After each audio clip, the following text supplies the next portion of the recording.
Praise the lord. ప్రియులారా, మీ అందరికీ Christmas శుభాకాంక్షలు తెలియజేస్తా ఉన్నాను.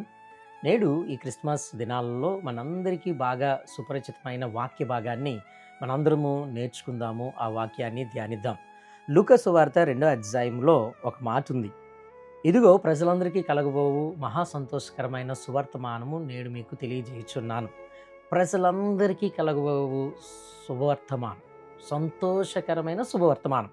ప్రియులారా, ప్రజలందరికీ ఈ వర్తమానం ఎందుకు శుభం లేదా ఎందుకు ఇది సంతోషాన్ని ఇస్తూ ఉందంటే, మనందరము చూసినట్లయితే ఆదిమ మానవుడి దగ్గర నుండి ప్రభువైన యేసుక్రీస్తు వరకు వచ్చినంత వరకు మానవ జీవిత శైలిలో చాలాసార్లు మనుషులందరూ తమ యొక్క పాపాన్ని బట్టి, శాపాన్ని బట్టి, అపవిత్రమైన పనులను బట్టి ఎన్నో రీతిలుగా దాని నుండి బయటకు పడాలని, దేవుని యొద్దకు సమీపించాలని ఎన్నో ప్రయాసలు పడ్డారు. From the time of Adam, అక్కడ ఆదాములో కూడా చూడండి, దేవుని దగ్గరికి వెళ్ళాలని వారు ఎలా ప్రయాసపడినా దేవుని యొద్దకు చేరలేకపోయారు చేసిన పాపాన్ని బట్టి.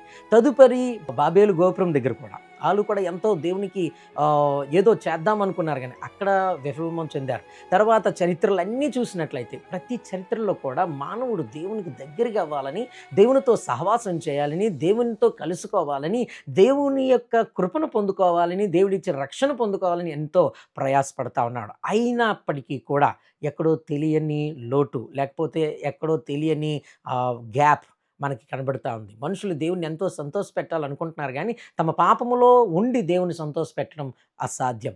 మనం పాపములో ఉండి దేవుని దగ్గరికి వెళ్ళడం అసాధ్యం. ఎందుకంటే దేవుడు పరిశుద్ధుడు, దేవుడు పాపము లేనివాడు. దేవుని యొద్దకు వెళ్ళాలంటే పరిశుద్ధులు మాత్రమే దేవుని యొద్దకు వెళ్ళాలి. మరి పరిశుద్ధులు ఎలా అవుతాం? పరిశుద్ధులుగా మనం ఎలా చేయబడితే మనం దేవుని దగ్గరికి వెళ్తాం? అందుకనే ప్రభువైన యేసుక్రీస్తు వారు మనల్ని పరిశుద్ధులుగా చేయ నిమిత్తం ఆయనే భూమి మీదకు వచ్చి మానవునిగా బ్రతికి మనందరి నిమిత్తం సిలువలో మరణించి మన పాపములన్నిటినీ పరిహరించి మన శాపాలన్నీ తొలగించి మనల్ని నీతిమంతులుగా మార్చాడు. కనుక ప్రియులారా, ఎప్పుడైతే మనం నీతిమంతులుగా మార్చబడ్డామో మనం పరిశుద్ధపరచబడ్డాం. ఈ పరిశుద్ధపరచబడిన మనము దేవునికి సమీపస్తులుగా అవ్వడానికి అవకాశము, మార్గము ఏర్పరచబడింది. కనుక ఈ మార్గము ఇప్పుడు ప్రభువైన యేసుక్రీస్తు వల్ల కలుగుతుంది. కనుకనే ఆ దూత అక్కడున్న గొర్రెల కాపరులతో ఈ మాట చెప్తూ కేవలం వారిని ఉద్దేశించే చెప్పక, ఇదిగో ప్రజలందరికీ కలగబోవు మహా సంతోషకరమైన సువర్తమానం మీకు తెలియజేస్తా ఉన్నాను. ప్రజలందరికీ కలిగే ఈ సంతోషకరమైన వర్తమానం ఏంటంటే, మనము దేవుని యొద్దకు రాగలము. మన పాపములు విమోచించే రక్షకుడు ఈ భూమి మీదకి వచ్చి ఉన్నాడు. మన పాపములను ఒప్పుకున్నట్లయితే ఆయన నీతిమంతుడు, నమ్మదగిన దేవుడు. తప్పనిసరిగా మన పాపముని విడుదలనిస్తాడు. ఈ రోజు నుంచి మనం దేవునికి సమీపించగలము.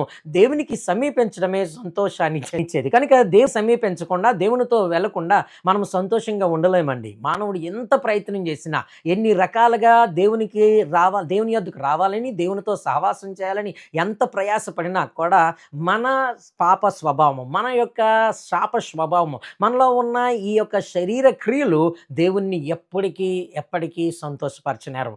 కనుక దేవుని సంతోషపరిచేది మన సొంత శక్తి కాదు, మనకున్న సొంత కార్యాలు కాదు, ఈవెన్ మోరల్గా వాల్యూస్ కూడా మనలో ఉన్నవి దేవుని సంతోషపరచవు. కానీ కేవలము ప్రభువైన యేసుక్రీస్తు వారు మాత్రమే సంతోషపరచగలుగుతారు. అందుకని ఆయన బాప్తిస్మం తీసుకుంటూ ఉన్నప్పుడు పరిశుద్ధాత్మ దేవుడు ఆయన మీదకి వచ్చినప్పుడు పరలోకం నుండి ఒక స్వరం వినబడుతుంది, ఈయన నా ప్రియకుమారుడు, ఈయన యందు నేను ఆనందించుచున్నానని.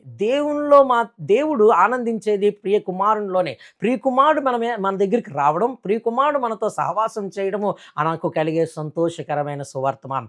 ప్రియమైన వారలా, ఈ క్రిస్మస్ దినాల్లో మనకు కలిగే ఈ సంతోషం ఏంటి తెలుసా? మన పాపములు తొలగించబడ్డాయి, మనము నీతిమంతులుగా చేయబడ్డాం, మనము దేవునికి సమీపస్తులుగా చేయబడ్డాం, దేవుణ్ణి మహిమపరచగలుగుతా ఉన్నాం. కనుక ఇట్టి అనుబంధం, దేవునికి మనకున్న బంధాన్ని దేవుడు మరలా కట్టిన దాన్ని బట్టి ఇది సంతోషకరమైన వర్తమానం. ఇదే క్రిస్మస్. ఈ క్రిస్మస్ ఆనందాన్ని మన కుటుంబాల్లో నింపుకొని ప్రభు కొరకు బ్రతుకుదుము గాక.